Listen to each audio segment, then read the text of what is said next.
Hello and welcome to Byju's Exam Prep IAS. I welcome you all to today's daily quiz.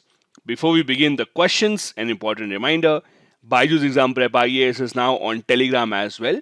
You can use the link given in the description of the video to join the Telegram channel where you will get all the latest current affairs updates on the site of Byju's IAS. Now let's begin with question number 1 on your screen. Consider the following statement with regards to Parak. Number 1. The National Education Policy 2020 envisages the establishment of National Measurement Center (PARAK), which stands for Performance Assessment Review and Analysis of Knowledge for Holistic Development. Second, PARAK will act as a standard setting body to achieve objectives of establishing norms, benchmarks, and recommendations for student assessments and evaluation to promote and enhance learning. Third, PARAK would also facilitate the sharing of best practices across educational institutions and guarantee that academic expectations are consistent across all school boards. Which of these given statements is or are correct? The correct answer here is D. All these three are absolutely correct.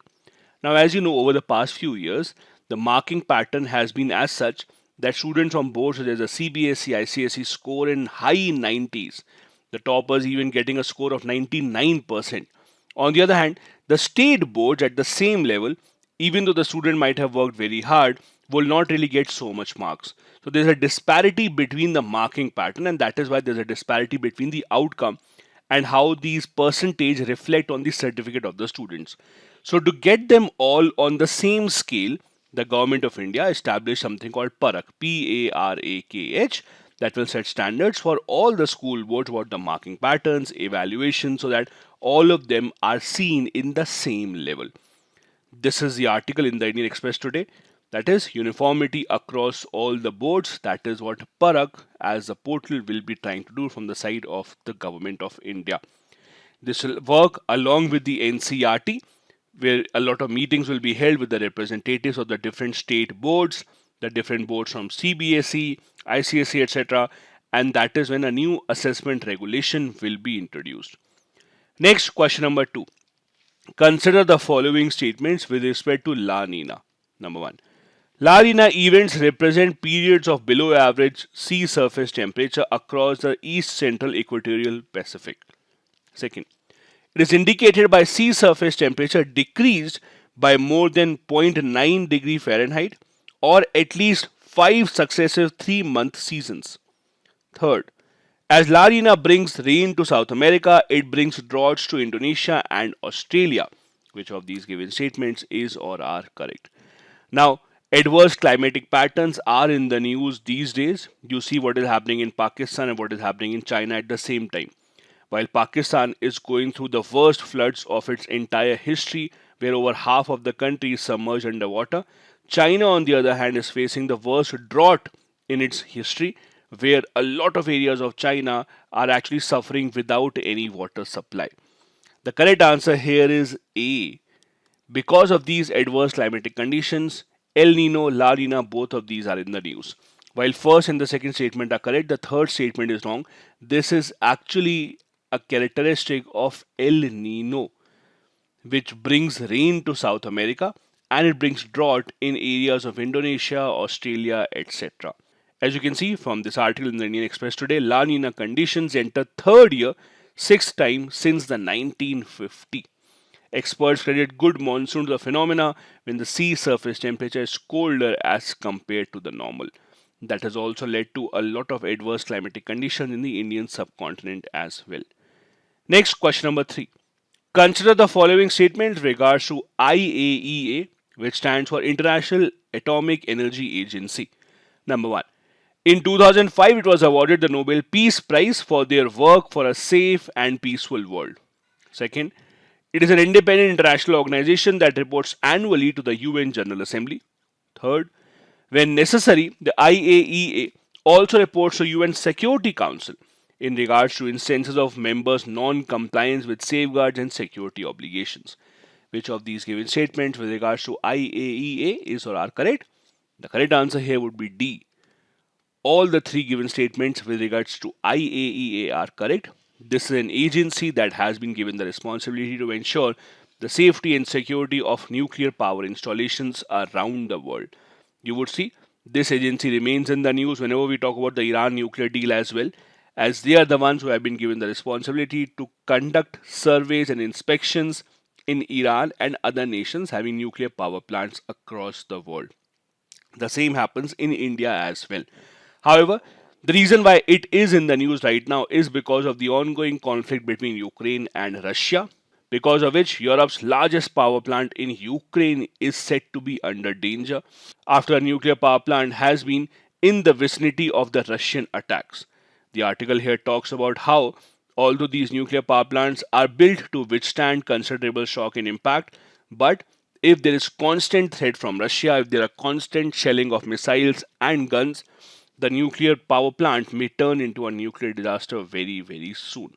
This nuclear power station has been under the Russian control since early March, but this month the conflict has escalated, where a lot of attacks of shelling and mortar were actually seen, which have damaged some parts of the nuclear power plant. Because of which the IAEA experts recently visited this power plant so that they can actually undertake a study of how safe this is. Next, question number 4. Man of the hole, recently seen in the news, belongs to which of the following nations? Brazil, Australia, Senegal, or Costa Rica? The correct answer here is A, Brazil. This made international news because one of those tribes in Brazil which are still uncontacted, means they do not have a constant touch with the modern civilization. That particular tribe had only one single last man remaining, and now, as per the experts in Brazil, even the one single person remaining in that tribe has actually passed away. This person was called as Man of the Hole, considered as the last member of the indigenous group, which was found dead this month in Brazil. Thus, this becomes the first recorded disappearance of an uncontacted tribe in the history of Brazil. This news has been covered all across the world. No one knows the name of the person, no one even knows the age of the person. It is expected that this person might be close to 60 years old. The man's body was found on August 23rd in the Amazon forest of Brazil. Next, we have a previous year question from 2020. According to India's national policy on biofuels, which of the following can be used as raw materials for production of biofuels? Cassava, damaged wheat grains, groundnut seeds, horse gram, rotten tomatoes, sugar beet. The correct answer over here would be A. As you know, the government of India has been trying to increase the production of biofuels, but it has also led to a debate whether we are actually endangering our food production by diverting a lot of food towards making of biofuel. That is why the government policy is that most of the food that has actually expired or that is not good enough to be used, only that will be the one that will be used for production of biofuel. And other food that are consumed by people and are in limited supply will not be used for biofuel production. So groundnut seeds, horse grams are not allowed. 1, 2, 5 and 6. These are the ones which are allowed to be used for the production of biofuel in India as per the National Biofuel Policy. It allows the use of sugarcane juice, sugar containing materials such as the sugar beet, sweet sorghum, starch containing materials such as corn, cassava, damaged food grains such as broken rice, rotten potatoes, etc. Next, we have a fact of the day, and today we will be discussing a very, very important development for Indian Armed Forces. That is, the Indian Navy will soon get a new ensign, means a new flag will be given to the Indian Navy.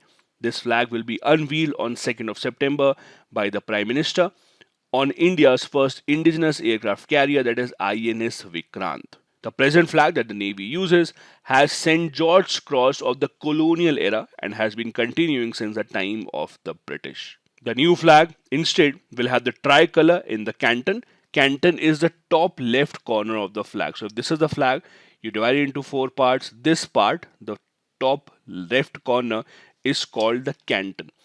This is where the Indian tricolour flag will be seen. As you know, after India's independence, India's defense forces continued the colonial era flags and badges. It was only on 26 Jan 1950 that Navy crest and flag were changed. But the only change made to the flag was that the Union Jack was replaced by tricolour, while the George Cross was still retained. So now we will get rid of the George Cross as well. Those who are confused, what is a George cross? So if you see this flag, this red pattern that you see over here, this is a George cross. So this line, this red line that is actually dividing the flag into four parts, this pattern is called a George cross. So this basically will be removed. Also, this is not the first time that such change has been made. Changes have been made in the Navy flag since 2001. In 2001, George Cross was replaced with the naval crest in the middle, but in 2004, that George Cross was actually returned back after a few complaints were filed. Then, in 2014, another change was made. The words Satyamev Jayate were included in the flag below the Ashok emblem in the Devanagari script. So, this is not the first time that this change has been made, but this particular change, that is removing of the George Cross, is a very significant change that will come into force from 2nd of September.